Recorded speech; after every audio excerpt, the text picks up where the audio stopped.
Sera za Marekani dhidi ya Irani zinazidi kuchangia kuifanya Irani kuwa kali zaidi kuhusu mpango wake wa nyuklia na matumizi ya mlango wa Hormuz kama silaha ya kisiasa, kimkakati na kiuchumi. Baada ya miongo mingi Marekani kudai kwa tahadhari kubwa kuhusu mpango wa nyuklia wa Irani ambao haukuwa na silaha za nyuklia, sasa hatimaye imeisukuma Jamhuri ya Kiislamu ya Irani hadi hatua ya mwisho, huku kiongozi mkuu Mojtaba Khamenei akitangaza mwezi uliopita kwamba Irani italinda teknolojia yake ya nyuklia na makombora kama mali za taifa hilo. Kwa muda mrefu nchi ya Irani imekuwa ikisisitiza kwamba mpango wake wa nyuklia ulikuwa kwa matumizi ya amani pekee, jambo lililothibitishwa pia na wakaguzi wa shirika la kimataifa la nishati ya atomic IAEA. Hata hivyo, miongo ya vikwazo vikali vya kiuchumi pamoja na vita vya kuadhibu imeilazimisha Irani kubadili mwelekeo wake wote.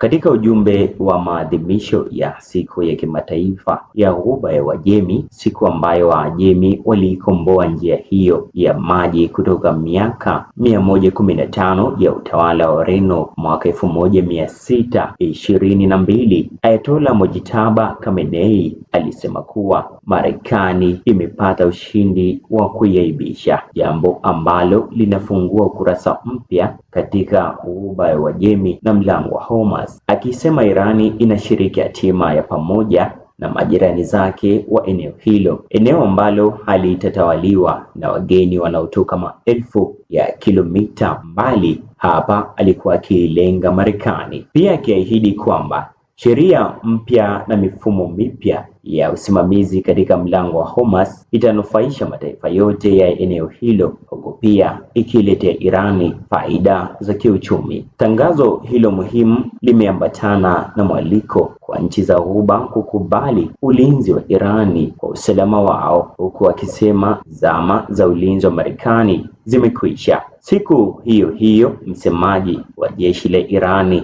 alionya kwamba ikiwa Marekani itashambulia tena miundombinu ya mafuta ya gesi ya eneo hilo, itaharibiwa vibaya mno. Mnamo tarehe 2 ya mwezi Mei mwaka wa 2026, Irani ilitangaza kwamba kuanzia sasa kuna meli za Israeli zitakazoruhusiwa kupita katika mlango wa Hormuz isipokuwa Israeli ilipe fidia ya vita. Mohammad Makber, mshauri mkuu wa kiongozi mkuu wa Irani Ayatollah Sayyid Mojtaba Khamenei, alisema kwamba mlango wa Hormuz umekuwa moja ya nyenzo kuu za Irani katika mazungumzo na mashinikizo ya kisiasa baada ya Irani kufunga mwanzoni mwa vita na kusababisha mamia ya meli kukwama pamoja na kuyumbisha soko la nishati duniani, akisisitiza kwamba mlango wa Hormuz ni uwezo unaolingana na bomu la atomic.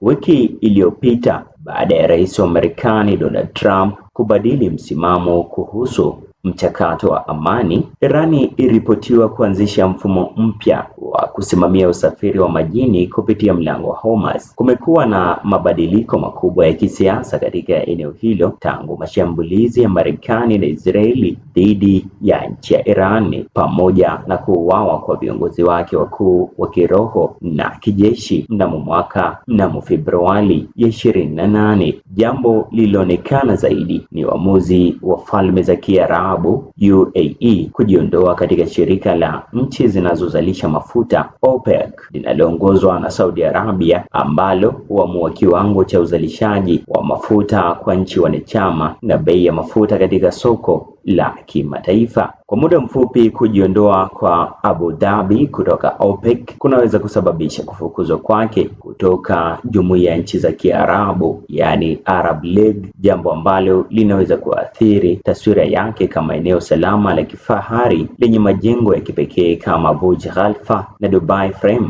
burudani za hali ya juu kama Palm Jumeirah na utelezi wa barafu wa ndani, pamoja na nafasi yake katika kitovu cha biashara kisichotoza kodi kinachovutia wataalamu matajiri zaidi duniani. Kupungua kwa amani kwa Marekani na ukweli mchungu wa kushuka kwa mapato ya mafuta. Nchi zaidi zinaweza kuamua kuzalisha mafuta kwa viwango vyao binafsi, jambo ambalo linaweza kuongeza kuyumba kwa soko la mafuta duniani. Kuongezeka kwa uzalishaji kunaweza kushusha bei za mafuta kwa muda na kunufaisha kampuni za kusafisha na kusambaza mafuta katika nchi kama India. Tayari baadhi ya viongozi wameanza kujitafakari upya, huku waziri wa mambo ya nje wa Saudi Arabia Faisal bin Farhan Al Saud akisema enzi ya kutegemea Marekani imekwisha. Ikiwa Trump hakuweza kulinda hata nchi yake mwenyewe, atawezaje kulinda nchi yetu?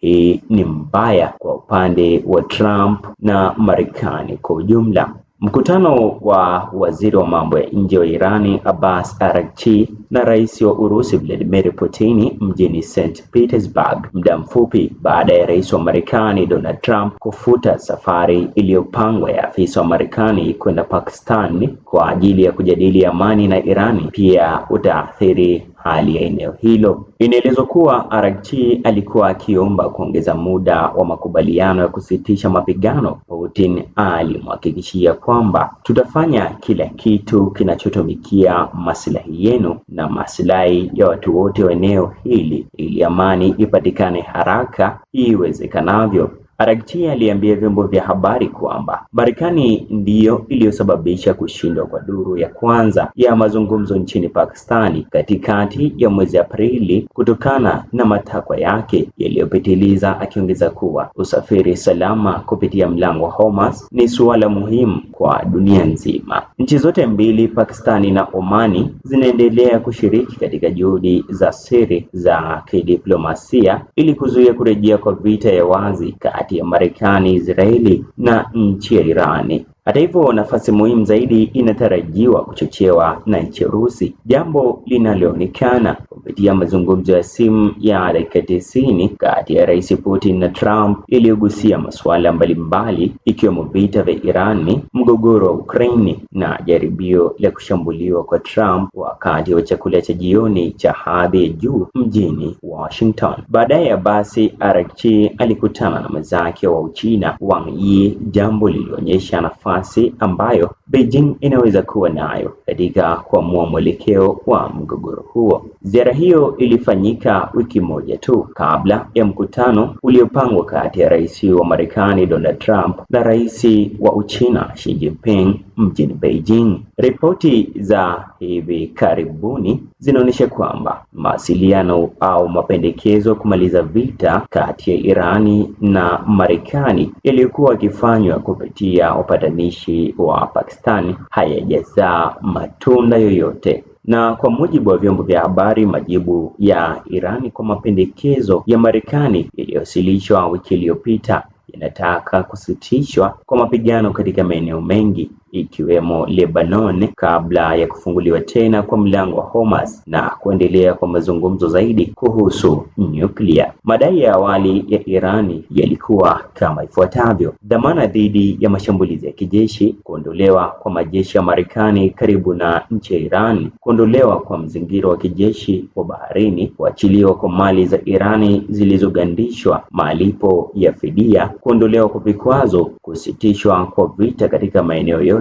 ikiwemo Lebanon, pamoja na kutambuliwa kwa mfumo mpya wa usimamizi wa mlango wa Hormuz. Hata hivyo, Trump siku ya Jumapili aliyetaja majibu ya Iran kuwa hayakubaliki kabisa na nchi hiyo. Trump ameendelea kuongeza muda wa makubaliano ya kusitisha mapigano mara kadhaa, akidai kwamba uongozi wa Iran umegawanyika na hauwezi kutoa msimamo thabiti wa pamoja. Kwa upande wao, maafisa wa Irani wamekataa hadharani masharti ya Marekani, wakiyataja kama amri ya kujisalimisha, huku wakishutumu nchi ya Marekani kwa kujaribu kugeuza mazungumzo kuwa mchakato wa kusalimu amri baada ya kushindwa kufikia malengo yake vitani. Ni wazi tu kwa sasa diplomasia imefikia hatua ya mkwamo, yaani haiwezi kuleta tena matunda, na Marekani imejikuta ikitengwa na washirika wake wengi kuhusu suala hilo. Mwisho wa ubaya ni aibu, walishasema wahenga.